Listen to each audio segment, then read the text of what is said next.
Comme partout ailleurs en République démocratique du Congo, la clôture du mois dédié aux droits des femmes a été célébrée à la morgue centrale de Kinshasa.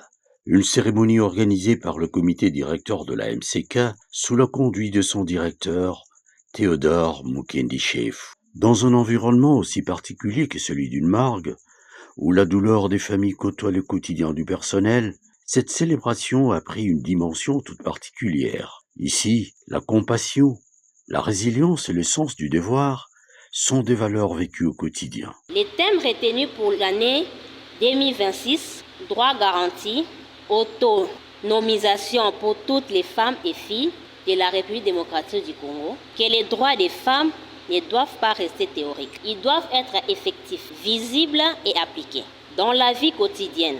Cela signifie garantir à chaque femme un accès équitable à l'éducation, des conditions de travail justes, la sécurité et la dignité, ainsi que les opportunités réelles de l'évolution. Une occasion pour ces femmes à la fois discrètes et indispensables de sortir de l'ombre pour témoigner. Des femmes de cœur, de courage et de dignité qui ont partagé leur expérience, leurs défis professionnels, mais aussi les réalités sociales auxquelles elles font face. Des témoignages poignants, empreints d'émotion, mais aussi de fierté.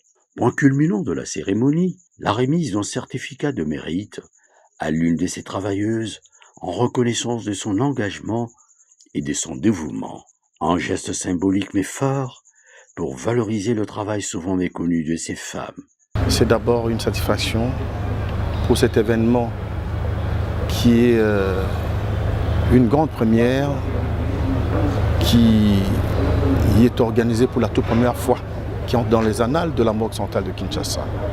Puis ça ne l'a jamais été. Et j'ai retenu la prise de conscience avec tous les mots qui ont été prononcés pour une telle clôture de ce mois qui, depuis que ceci est une pratique au Congo, qui sont toujours célébrés dans la boisson, dans la danse, mais ici nous avons voulu marquer cette journée d'une empreinte qui pourrait, n'est-ce pas, servir de cas d'école.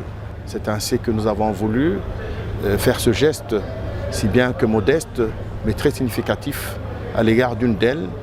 Et c'est un geste que nous avons fait à l'égard de toutes les femmes du Congo, pour que l'on sache que les femmes, vous n'êtes pas là que pour danser, pour faire porter des pagnes, mais vous êtes là pour qu'on reconnaisse aussi vos mérites. La cérémonie s'est clôturée dans une ambiance conviviale, marquée par une photo de famille, symbole d'unité et de reconnaissance.